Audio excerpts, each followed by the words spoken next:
And in some cases, and we're seeing it happen more and more, if they own a home, they risk losing that home to the state if the state has to provide long-term care planning. So this is something that happened in my own family. My grandfather passed away in 2008, and our family was super shocked when they got a bill from Florida Medicaid, a couple $100,000, because they provided care for him. Your family had no idea. So he owned 2 properties. My aunt had to sell one of them to satisfy the lien, right? So this is now something that has become a very, very integral part of my practice when I meet with families, when I meet with clients, warning them ahead of time that, hey, this is something that's super important. Don't overlook it in your retirement planning. But also we need to set you up, remove your money around, restructure your finances so that you're protected and that your family can still get care if you need it, right? And another part that maybe you guys don't know, you guys are in the healthcare sector. Have you heard the term peak 65 before? Has anybody ever heard that phrase? Peak 65. Unmute yourself so you could answer the question. No. Okay, you can comment or answer out loud. But so right now what we're experiencing something called peak 65. And all that means is that right now, every day in the United States, at least 11,000 people turn the age of 65, right? And that's going to keep happening at that rate until the year 2030 at least. Then it'll drop off. What does that mean for you as a home care agency owner? More potential clients, right? Because another important statistic that we pay attention to is that everybody who's 65 years old today, there's a 70% chance that they will need long-term care in the future. More business for you, right? More potential clients for you, more potential families that you might be working with in the future. So it's really important for you guys to understand that it's a very, very good business. It's one of the biggest growth sector businesses in America today is aging and providing care for people who are aging and people who are disabled, right? So you guys are in the right place. You've got the right coach. I met Shannon. Oh my gosh, Shannon, it's almost 10 years. No. It's more than 10 years. It's more than 10? I think so. It's getting there. It's at that point. So Shannon and we met networking and got to know each other, and we became really good friends. We've done hiking together. We've a lot of fun stuff. Along with Shannon, though, I met another woman networking. Her name is Jackie, and guess what she does? So I'm a financial advisor. Shannon has a home care agency, and our friend Jackie is a lawyer. She does estate planning. And because of that relationship that the three of us have, we've been able to provide a really great service, really great business for ourselves, and help a lot of families in our community, right? So I know Shannon has talked to you guys about the importance of networking, and who you network with is super important. And it definitely has helped us. I can speak from firsthand experience. Just having those 2 relationships has really been beneficial to me and my business. But I want to talk to you guys tonight about funding. So how many of you in the chat already own an agency? Anybody already own an agency? Or already provide home care services? I do. Okay. Alair Home Care. Yeah. We've been Alair around Home Care. a little over 5 years. Oh, good. And how have you liked it so far? I mean, I love it. I do love it. I love being able to help people and to create a great place for people to work, a great situation where I come from. I've been in CCRC, senior living, SNFs for the last 20 plus years. Oh, wow. And yeah, what I've seen is that, nursing homes are very necessary. They're not this big evil, But, if you can avoid them, your life expectancy will go up. So, um, yeah, I mean, it's a challenge. But it's also very rewarding. Exactly. And that's really good that you mentioned that. So when you're doing the intake with your patients, what are the first two questions that you might ask a patient or their family? Well, really often, this is not really what I explained to Lisa and Dr. Shannon and I have talked about this. Is not really a sales job. You're really just listening to what the problem is, because they're calling you for one of two reasons, right? They're calling you because they can anticipate that something bad is going to happen. They can see it, or something bad has happened. So you're just listening. You're listening for the solution that you're going to provide. It's I would say after a while, you'll get to a place where like 80% of the people you talk to, you're signing up because they've called you because they're having an issue with mom or dad or themselves. And you're just listening for, oh, mom, fell. Mom is not able to keep up with the laundry or the dishes, or she's needs some companionship, or she's forgetful, those kind of things. And you're like, oh, I have a great solution for you. Here are my thoughts. And what does a great day look like? So just trying to figure out, what does an ideal day look like for you, and how do we meet or exceed your expectations in getting you there? Very good. Now, let me ask you another question. Um, when do you discuss funding with the families and the patients? Right. I try to do it right away. I try to figure out, okay, tell me about your insurance. Like, there's an intake form, Lisa, on that intake form for when does that question come up? Is that at the very beginning? No, it's actually at the end when we're closing. But sometimes if the family call and we're talking to them, they volunteer the information. They'll Mm-hmm. say, well, I have this, and that, because they know that it's tied to some type of cost. Mm-hmm. So, Right. Yeah. Yeah. But I have had people call me and straight up say, I don't have any money, but I need some care at home. And I don't know, I'm like, well, unfortunately, the workers have to get paid, you know. Right. So, Right. And so that's pretty typical a process. You're a caregiving person, so your number one concern is care. But as a business owner, your number two concern, or number 1A, is how do I keep the lights on, right? How do I pay my staff? mhm. How do I make sure I'm adequately staffed and providing quality care for people? mhm. And so that is my goal tonight, is to work with you guys to kind of reframe your approach, right? You're still going to be providing care, but you need to keep the lights on. Actually, let me share my screen. Maybe you guys can follow along. This one. Sure. All right, let me know if you guys can see my screen, or Yes. you see a document. Okay, Yes, I see that. Yeah. very Mhm. good. So typically, my objective is to work with you guys, right? So working on the number one question, or the number 1A question, after what kind of care do they need, usually you want to ask, can this family afford our care? And 1B is, for how long, right? Once you have that discussion with them of where the money is coming from, how much money they have, you want to know, because it's a continuity thing, right? Am I going to be providing care for 1 month, 3 months, a year, right? It all depends on how much resources this family has available and where those resources are coming from. That's going to give you a better ability to project the cash flow of your business, right?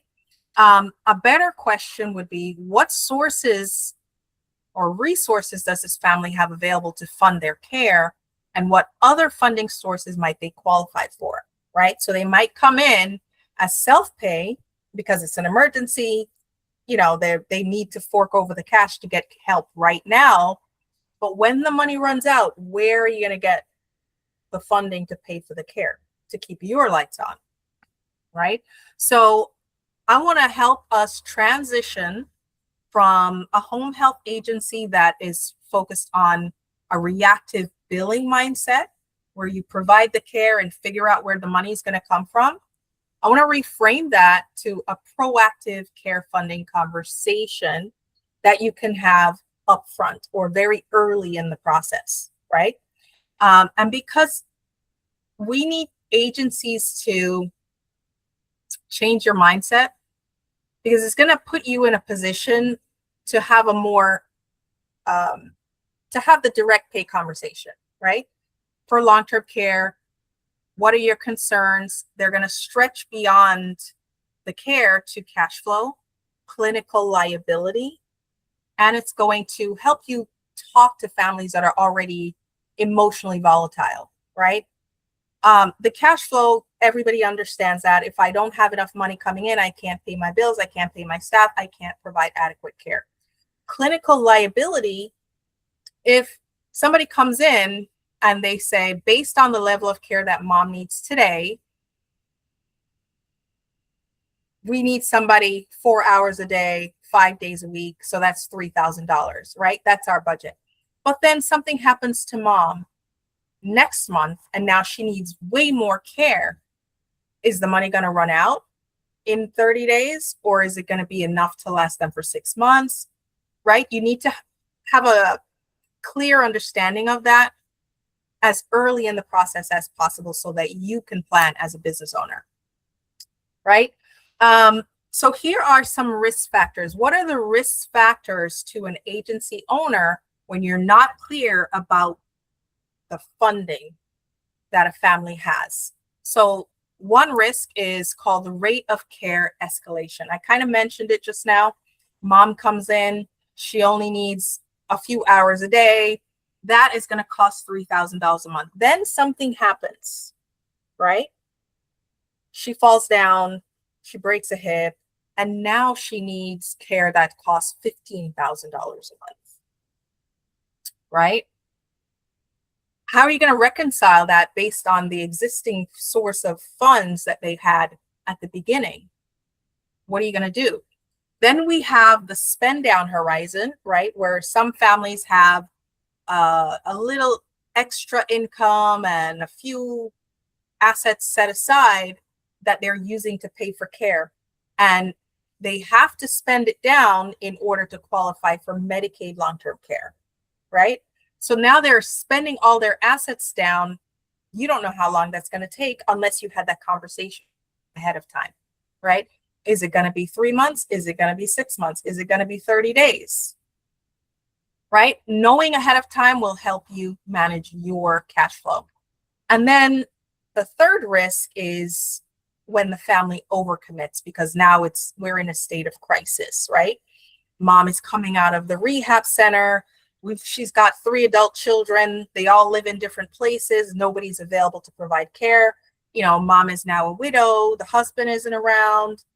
And we need you and your agency to send somebody to the house to provide care for her right away. So they're going to admit to or agree to whatever rate you quote them because they need to get help right now for mom. But down the road, what happens? 3 months later, they start running out of money. They start deciding that, maybe mom doesn't need that much care. Maybe we can send our cousin to stay a couple nights a week, right? So now they're overwhelmed. The emergency has worn off a little bit. And now they're trying to backpedal to say, maybe we can save some money, right? How will that affect your business? How will that affect your cash flow? How will that affect your ability to plan? Right? So this is why having the funding conversation early and as openly as possible with these families, it's going to be so important for you. It's going to put you in a more powerful position to run your business. And it's going to help the patients and their families to see you as a valuable resource that can manage their funding and their care. Right? Does that make sense to you guys so far? Is that checking? Raise your hands if you have any questions or comments.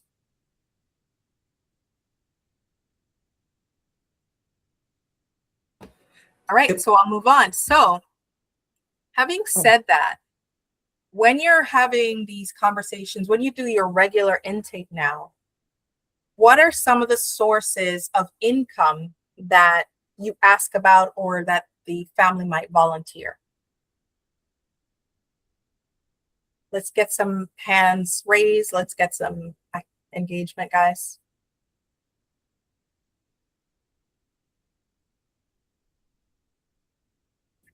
All right, so some of the more common, obvious forms of funding are obviously their income, right? Do they have Social Security? Do they have a pension? Do they have annuities or even rental income that they might be using to pay for mom's care or their own care, right? Obviously, they may have some cash, some savings, some investment accounts. They might have other retirement accounts, and they might even have long-term care insurance. Are these some of the topics that you guys are discussing with your patients and their families? Yes, I mean I thought it was at the beginning when we're getting their intake, but we're getting their insurance type. Like, what kind of insurance do you have? So we've established right away like what we're looking at. We probably need to move that up the list so that we can know. Okay, is it Blue Cross Blue Shield? Is it like what kind of insurance do you have and what's covered? So, and What some people about just for outright private? say private pay. They just say private pay. They just tell us like what's your payment source, your payer source is what I normally would ask. Okay. And so when they say private pay, do you ask them the next question of, okay, well, how much funds are available and how No, long do that you to think? me, that can be a that can be a little bit, I don't want to say inflammatory, because you don't know the acuity of the person. You don't know what they're going to need. And to me, I would want to sit down with them and get a better assessment of what's happening and then make a recommendation or say, hey, it here's our baseline, but it goes up from here. And it depends on the acuity, because somebody who's total care is going to be very different than somebody who really just needs supportive home care. Exactly. So that's more of a conversation. I wouldn't go right into like, what's your budget? Right. Because I don't want to give them the leadership role in that way. Right. So once you assess the care need and you start having this funding conversation, and then they say private pay, Mm-hmm. you've established the care need, you've established your baseline. And so when they say private pay, and then you say, well, how long do you think your private pay will cover for her care or his care, right? So if they Mm-hmm. say private pay, for how long? No, I don't ask that question. That's not a question that I ask. I'm gonna assume that it's for, if they're going through rehab, it will depend. If it's a person that's in physical therapy, are they gonna get better? Are they on the decline? I don't ask them for how long, because I think it's gonna be contingent on the needs of that person. So no, I don't know. So That's kind of a rough question. yeah. So let me understand your business a little bit. So when are you doing intake for patients? At what And I stage in the process between hospitalization, rehab? right away. Right away. Like, as soon as we get them on the phone, we're on the information gathering expedition. You're trying to figure out as much as you can to, number one, match them with the right caregiver and to make sure that you can meet their needs. And so, like we've talked about, is really you're letting them talk and tell you what's going on and where the pain points are through a series of questions. Like what made you call? Like, what is there something that happened? Was there a change in her condition? And tell me about it. And just getting it, because there's usually something that happened and they're telling you, oh, mom she's going to be released from the hospital in a few days. And this is the situation we're in, Right. Yeah. Okay. So and that's kind of where I was going. Are you speaking to them when she's getting out of the hospital? She's already been to rehab. At every stage of the All of process and the those. needing in home care. If you are in need and you Mhm. call us, we're trying to get as much information as we can to admit you as a new client, because we want new clients. And how long do your patients normally stay with your service? We have years. I mean, yeah, we've been around for 5 years. I would say we had people die really. Yeah. In the last five, the last 5 or 6 people died. We don't we don't lose a lot of clients, to be honest. If we do, it's because we can't find a caregiver. So our issue is actually more on the side of not being able to find a caregiver. Yeah. And no, that's pretty cool. And so when you have patients that are there for years, are they mostly funded by insurance, long-term care, or private pay, or what's the mix? All three, but most of my clients are Medicaid. They have a Medicaid set amount of hours, so but I have had long-term private pay that was with us for 3 years before she died, and she was 103. We got her when she was 100. Wow. Yeah, her son was her primary person. I've had um Thrivent, long-term care insurance, where somebody was just with me a few months and he died. So every case is just a little bit different. Don't have an average number. I don't want to dominate the conversation either, because I'm not the only person on the call. Right. So yeah. No, that's good. And I'm asking these questions because the funds can come from a variety of sources. My goal with you guys is to kind of open up the conversation to possibilities, things that maybe you're not discussing, and things kind of jogging the patients and their family's mind, things that they might not be aware that they have as additional resources, right? So the topics we talked about, or the sources we talked about just now, the cash, the investment account, the retirement account, right? Here are some other sources of ways they might fund care that I don't know if anybody is talking about, right? Are you guys talking about, do they have life insurance with long-term care features? Is that something that anybody has ever paid to you guys for care before? So I do have a question, because I did an intake on a patient that is on a spin down, and she has her life insurance have a long-term benefit. And so I was just wondering, how does that work? Because I know that I know with Medicaid, there's some sort of a spin down, but I didn't realize it was that way as well with long-term care insurance. Right. So the long-term care, it depends on the type of long-term care she has.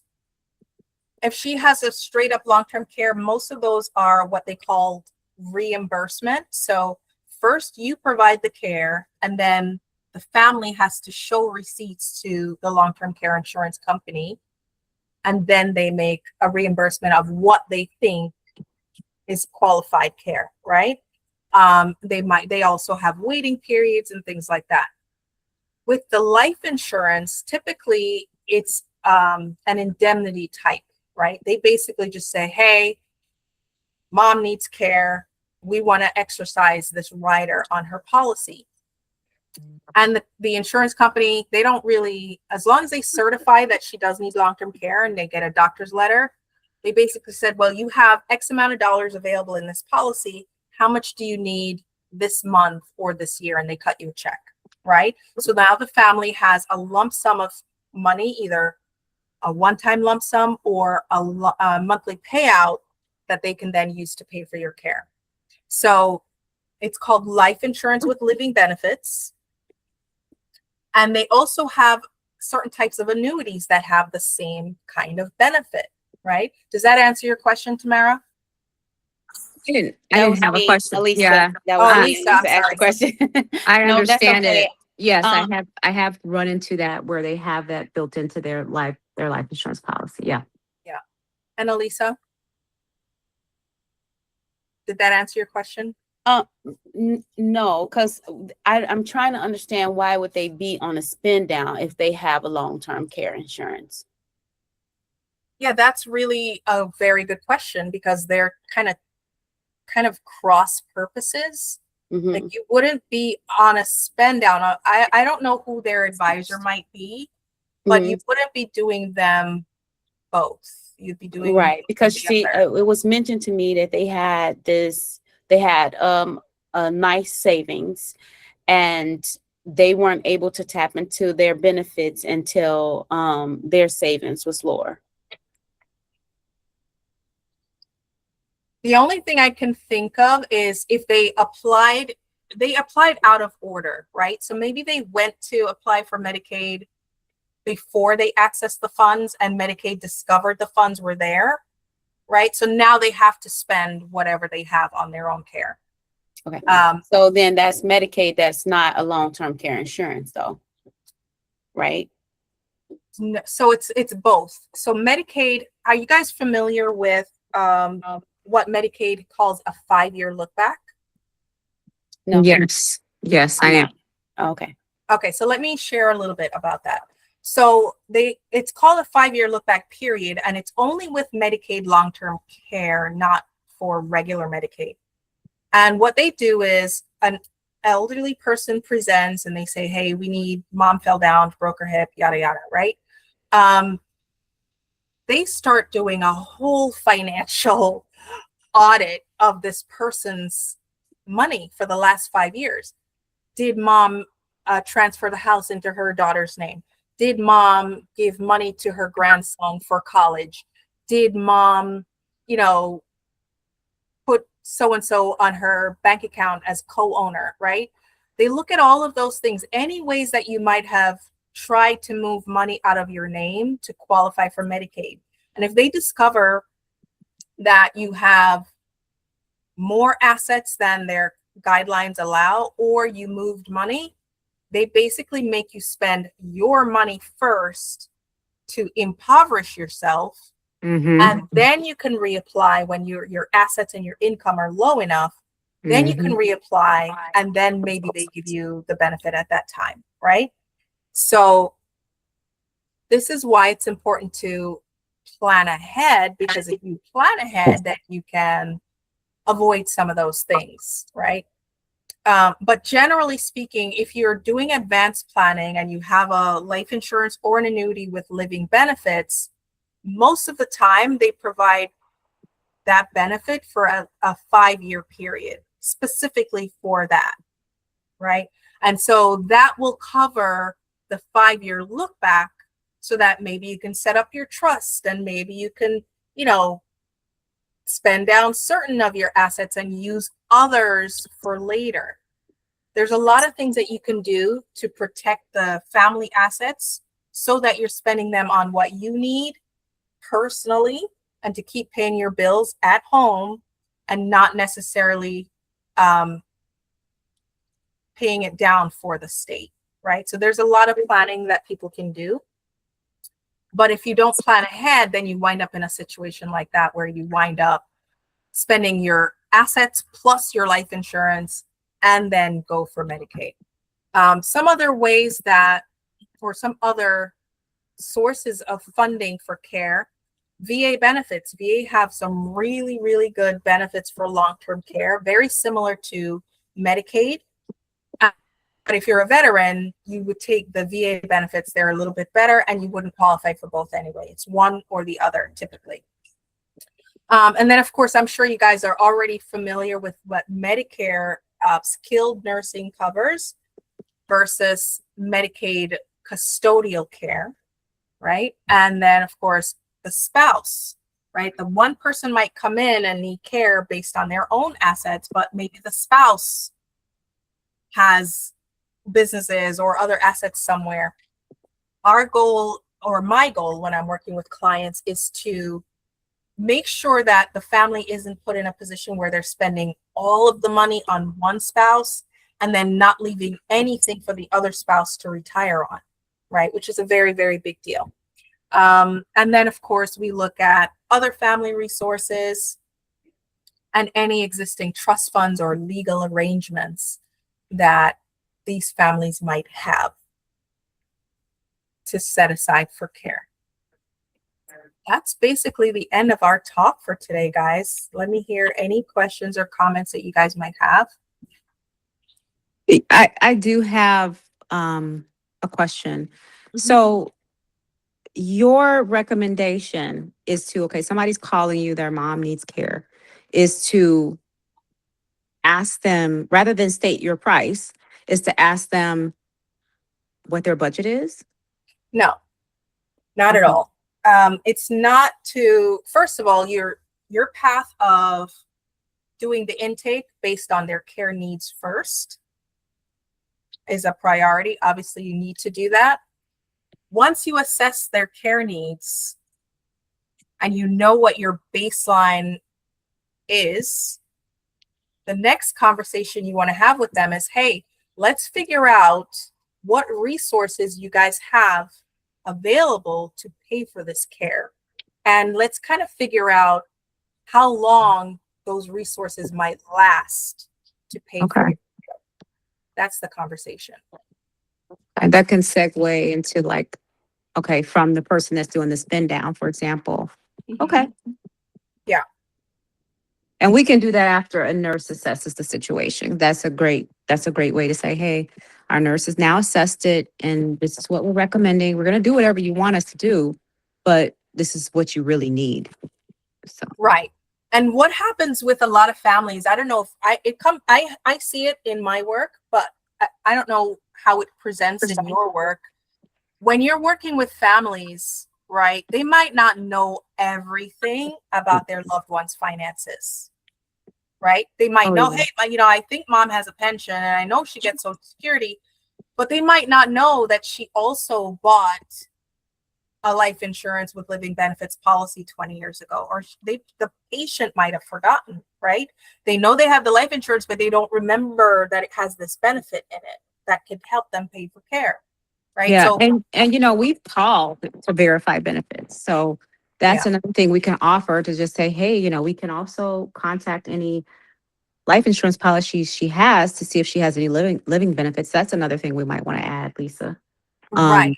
Because we don't do that because I'm very careful because people they They think get touchy. They get touchy. when They you're want talking to, about money, that's why I usually just like to state the price. Hey, this is what it is, and these are the needs, and go from there. Versus, yeah, I feel like for somebody who literally care, the word care is at the heart of everything you do for your patients. The physical care alone is not the only way that you care for your patients. And I think once you get comfortable with this conversation, the patients and their families will understand, okay, I want to provide the physical care for you, but I also want to give you the peace of mind of knowing that, hey, we've discovered additional resources that you could use to pay for care and stay comfortable with me, with my agency, right? So it's a thing that goes hand in hand. It might be awkward at first to have the conversation, but you're going to be providing an additional level of comfort and security to your patients and their families when they understand that, hey, this is our baseline, this is what we think you need, and oh, by the way, we just helped you find another $300,000 that you didn't realize or you forgot was available that could be used to pay for care, right? How much more comfortable would a family feel knowing that you just helped them find more money? That the older daughter and the older son living their lives don't have to fork over cash for it. Yeah. Right. Yeah, no, I mean, that's something we can say at the end when they're struggling. If she has a living benefit, and she has a living benefit in her life insurance, that's another way. The other way would be a little bit intrusive for the people that we serve. I think just to say, hey, tell me your budget, they're gonna be like, okay. Yeah, no, You're gonna never crack say your that. hips. Never Mhm. say that. Never say, tell me your budget. That's not something that came out of my mouth. Absolutely Oh, not. okay. Absolutely not. What you want to just have the discovery conversation. So one of the things that I did today for Shannon's group is for her VIP members, I created a care funding assessment, Okay. a whole separate financial assessment that it will make it easier for you to have these conversations with the patients and their families. And you want to think of it, not that I'm asking them how much money they have, kind of reframe it as I'm helping them discover what resources they have available. All the resources, not just the ones that they see coming into mom's bank account every month, right? Mm-hmm. What else might there be that you don't associate as something that could pay for care? And it's just about a discovery conversation. we're going to pull it out piece by piece. We're just going to have the conversation. If you find more resources, it's going to make them very happy, obviously, that mom has set aside more money than we realize, and we don't have to come out of pocket to pay for her care. And it's also going to, how much better would it be for your business to know that, hey, no, we don't have to worry about this patient running out of money and then having to apply for Medicaid and then wait 60 to 90 days to 120 days to get paid, right? So it's going to be a smoother process for you to know that you have consistent private pay funding without having to fight the insurance agencies Right. to get paid. Yeah, and if they know they have a policy, we definitely call and verify the benefits and such. Mhm. Yeah. Jillian, Mhm. that would fall under something that now I may have the letters transposed here. Is it IULD? Is it UILD? Help me with Oh, so an IUL it's one type of life insurance that can have living benefits. Permanent policies, whole life policies, IULs, index universal life policies. There's all kinds of policies. Some term policies, not many. There's one company I know of that may have these living benefits as well. But you want to have the conversations because, like I said, I talk to people all the time who have not looked at their 401k in like 5 years. They work at the same company, they make their contributions, they never look.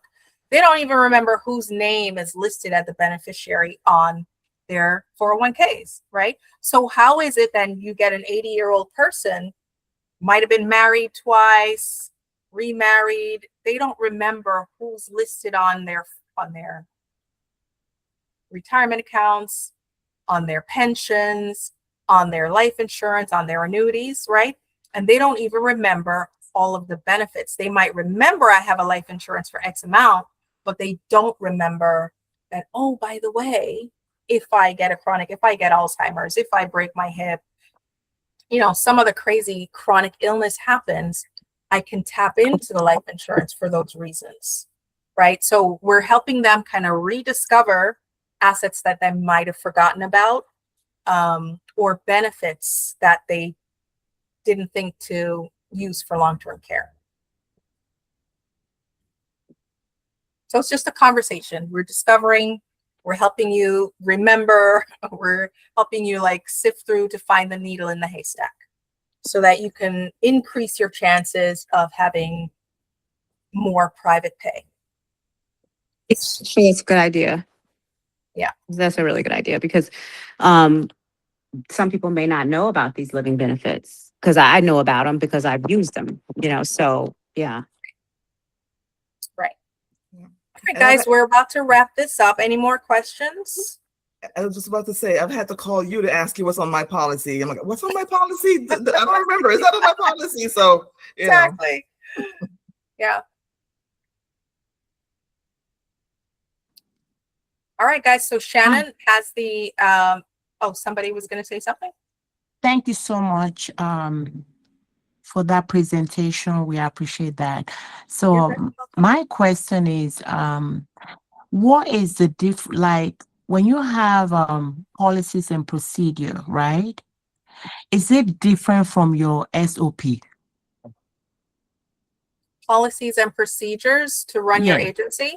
Yes. So setting up an SOP is a little bit different? That's a Dr. Shannon question. Yeah, that will be my question. So let's take care of that. That would have been perfect for today in our Q&A session at midday today. Okay. So this is insurance, whether it's long-term care. Okay. Private, yes. So let's talk about that. Okay, no worries. Thank you. I just wanted, before we drop the call, this was amazing. And I really appreciate getting this information. And I know this is your presentation, but can I have a little copy of this and create me like a little cheat sheet off of here, or you don't want to share it? I will be sharing this with Shannon. She's going to make it available for you guys. Awesome. And then there's also, an actual assessment form to help you have the conversations. And that's going to be available for the VIP members, I believe. Perfect. But this Thank form you. is going to be available to everyone. Well, Yes. she's a VIP member. She should get it. Okay, Yes. that's perfect. Yes. So it's going to be in the VIP classroom by tomorrow. Nelva Okay. has it, but she needs time to get it into the classroom. So Mhm. tomorrow, just log into the VIP section of the classroom, and you'll have it there. Okay. All right. Yeah. All right, Useful. guys. Nice All right, meeting really everyone. good. Nice Thank to you. meet you. Okay, My thanks. pleasure. We'll see you next week. We're going to be doing a 5-week series to answer Yay. additional funding questions. Thank you. Thank All you. right. Thanks, Thank Dr. you. Shannon, Okay, for thank sharing. you. All right. Welcome. Bye. Thank you all. Bye. Thank you. Bye. Thank you. Have a good night. Good night, everybody. Good Good night. night. Good night. Good night. Oh, I'm so tired. You're tired, Tamara? Oh, I'm sorry. You heard that? Yes. Yes. Today's been a very long day. Oh my gosh. So go to sleep. Drink some water Yes, and go to I'm gonna bed. go to sleep. All right. You have a good night. Be safe. All right. All Bye. right. Okay. Bye-bye. All right. Thank you, Coco. Thank you, Satinder. Thank you, Charmaine. Okay. All right. Talk to you all soon. All right. Have a good night. Okay, you too. Nelva, I'm gonna call you on WhatsApp, okay? Not call, but I'm gonna text you on WhatsApp in a minute. Good night, everybody. Okay, good night. Good night. Good night, everyone. Bye-bye. Bye-bye. Good night, Satinder. Okay, how do I get out of here?